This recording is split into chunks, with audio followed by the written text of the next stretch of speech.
Hello guys, welcome to my new mini blog. তো আজকে মহারানী রেগে বসে আছে। তো আমি তাকে জিজ্ঞেস করলাম যে কি হয়েছে, রেগে আছে কেন? তখন জাস্ট আমার দিকে তাকিয়ে একটাই কথা বললো, ক্রিম রুটি খাবে। আমি বললাম এখন ক্রিম রুটি কোথায় পাবো? এখন ক্রিম রুটি তাকে জিজ্ঞেস করলাম যে এখন ক্রিম রুটি কোথায় পাবো, এখন টাইম কত হয়েছে? তখন সে আমাকে মোবাইলে দেখালো যে এখন 9টা 58। দেখতে পাচ্ছ গাইজ, 9টা 58 সময় আমাকে বলছে ক্রিম রুটি আনতে। এখন তাকে জিজ্ঞেস করছি কোন দোকান খোলা থাকতে পারে, এখন ক্রিম রুটি আমি কোথায় গেলে পাবো? না, সে একটাই যে ধরে আছে, ক্রিম রুটি না খেলে তার হবে না, রাত্রিবেলা তার ক্রিম রুটিই দরকার। তাকে বললাম যে আমার কাছে এখন টাকা নেই, ক্রিম রুটি কীভাবে এনে দিব। তারপরে সে বললো তার কাছে নাকি টাকা আছে। তো তার পরের ক্লিপটা আমি দিয়ে দিচ্ছি, ওটা দেখো। কত টাকা আছে? কত টাকা?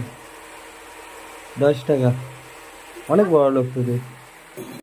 তো গাইজ দেখতে পেয়েছো কত বড়